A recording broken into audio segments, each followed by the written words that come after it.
G'day mates, welcome back to my YouTube channel. In today's video, I'm going to give you a recap of the NAE Dreamhack finals. In case you missed it, it was a super exciting tournament. One of the closest leaderboards we've ever seen for a major tournament with this much money on the line. It was basically a who's who of NAE's top tier players right now at the very end. Like literally going into the last few games, the top 5 duos were all the duos you would have expected to be there, except for we were missing the ex-reigning champions, Clix and Day, who had some of the worst luck of games I've ever seen. I mean, Clix at the moment with all the other drama that's going on with Epic, dying today to a bug where his car went under the map and then Day couldn't even get the reboot card when they were already, I think, 6 eliminations on spawn deep. Like, it was truly crushing to watch, and honestly, you could tell how disappointed Clix was, but I'll recap everything that happened today in Dreamhack at the start of today's video, and at the end of today's video, I'm going to look forward to the tournament that will be happening today.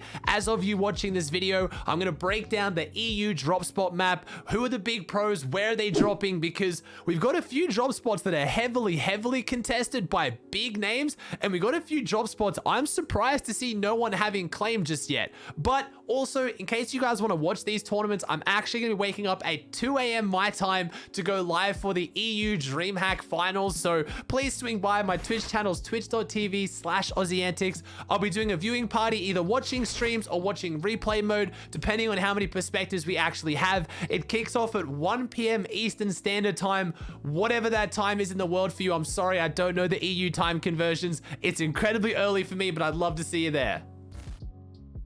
If you guys somehow missed it, you genuinely missed one of the best tournaments I've watched in such a long time. The NAE's Dreamhack finals came right down to the very end, with one elimination being the difference from first and second place. We had DGen and Ages winning the whole thing on 353 points, netting themselves $6,750 each. Like, this was a big payday by today's prize pool standards. We had our just clinical second place team, Centered and Commandment, coming in second on 347. Remember, in this format, each elimination is worth 6 points, and because of the victory Royale Centered and Commandment got in their second game of the day, it means that if they had managed to get that one more elimination, they would have won the entire tournament. But they're in second place. I mean, to get second place in 2 FNCSs back to back, and then Centered and Commandment to do it in duos, I know it sounds like it's not good because you're not winning, but what is that consistency? A top 2 finish in 3 major finals tournaments. Like, they're on absolute fire right now. I hope next FNCS they can potentially win it. I mean, they're poised to do it. They're looking so good right now, but teams like DGen Ages, when they're paired back with Skittles, they are winning literally everything at the moment. And when you talk about, you know, third place, Jack and Acorn also winning everything, and have been since duos was pretty much implemented as FNCS. They came in third on 285 points. Kanata Macwood came in fourth on 275, but I've got to put a bit of disclaimer in there. Kanata and Macwood were uncontested every single game of the tournament, but in game 6 they were dropped on by an EU team who managed to take down Kanata on spawn. Macwood made it out. Macwood spent about 5 minutes looting, trying to get his loot back up, came back to Craggy, and the same duo was still there in Storm camping the upgrade NPC. It was brutal to watch. Kanata made a few tweets calling them out. He was flaming them, and I was really happy to see Kanata actually deleted them. I think it was pretty fair for Kanata and Macwood to be upset in this situation, but I was really happy to see Kanata delete the tweets and just try to be the bigger person. We had Bucky and Krieger coming in 5th on 254 points. They were right up there at the start. They came out of the gates hot with a 3-elim first and a 4-elim 6th, and then things went downhill a little bit, but still 5th place was really impressive by them. We had Durant and Nani in 6th on 236, and then Day and Clix on 217. Now, this was our reigning duo champs. They won the last Dreamhack. High expectations were on them. They had uncontested Pleasant, and that's what was actually half the issue. Their first 2 games, they had it uncontested. They got a 2-elim 41st and a 0-elim 26th, both times going down because they took aggressive mid-game fights to get their Storm Surge up. Then after after that, though, when they were finally contested, they came back with a big 11-elim third place, but it was their fourth game. When all the momentum was building, when they were getting their way back into the game, they had a 5-elims on spawn. They were absolutely dominating, took out a few full duos, and then Clix was driving his Lambo, hit some walls, went under the map, and instantly died, which means that they couldn't get his card. They had all the loot in the world. They had all the storm surge. The last game before it, the one game they made end game before this, they had an 11-elim third. They were poised to do it again, and then unfortunately, they went down as well in 31st place. It was gut-wrenching. Their last couple of games, I think after that, they were just tilted. They were upset, and I don't blame them. It was a 6-elim 17th and a 2-elim 27th.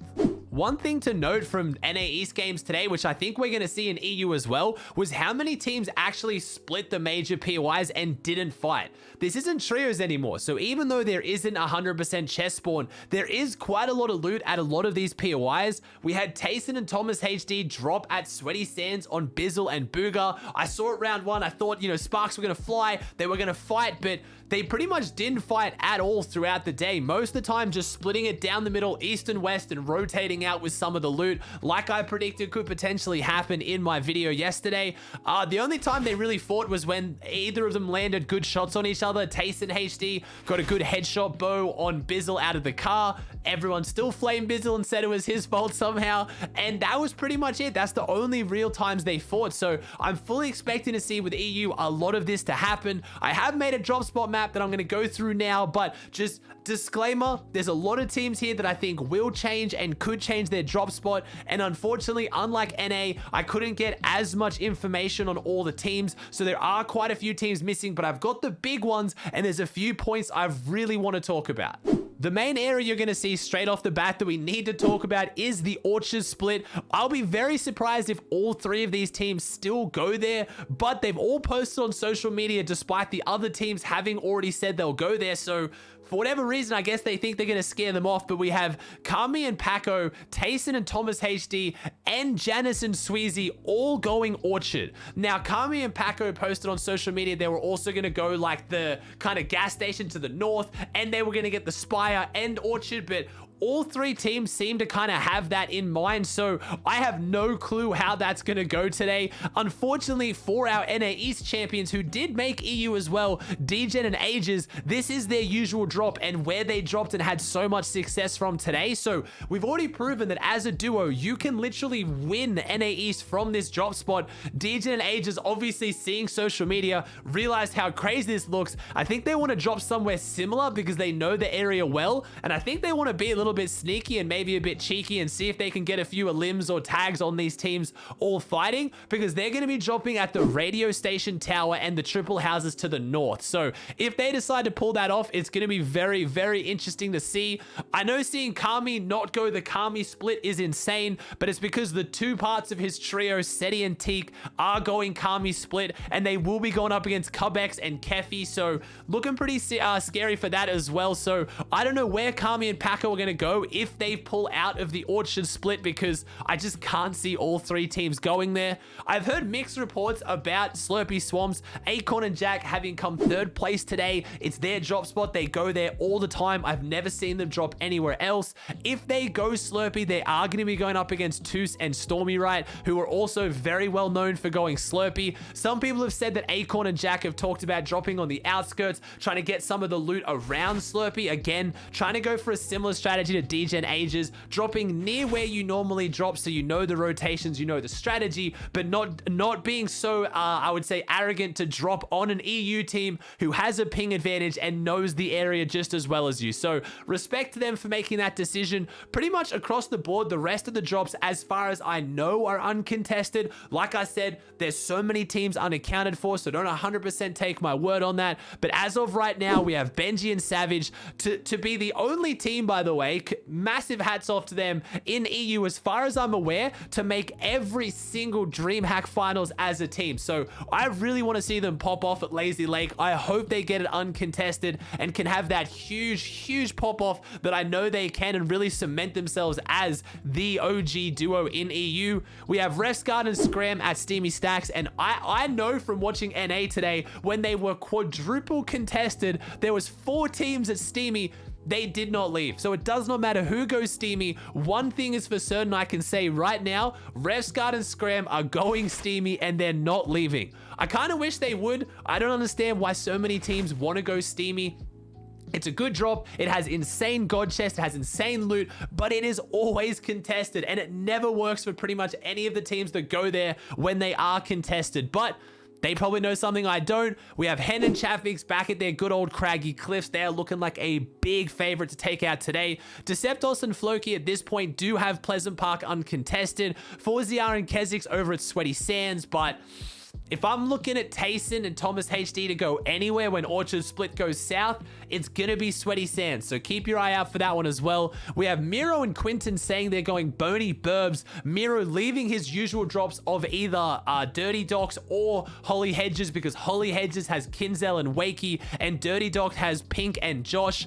Last but definitely not least, the few teams we have left is Kiko and Slender at Retail Row, and Queasy and Trulix doing a Flush Factory kind of gas station split. Now, obviously, I'm fully expecting a lot of the French duos and a lot of the other teams to claim drops like Misty Meadows. Obviously, we are going to see these drops contested. Just as of right now, EU is so much harder to pick who's going where, especially because semifinals only happened today or yesterday, whenever you're watching this. Whereas NA, we had pretty much a whole week or more to decide where teams were going and to figure it out. EU's all tried to figure it out last minute, so don't take this drop spot map as gospel. A lot of these teams are going to change, and obviously a lot of the drops that are uncontested will then become contested, but I would say at least 80 to 90% of these teams should at least start going these drops, and then they could potentially change if they're contested and if they don't work.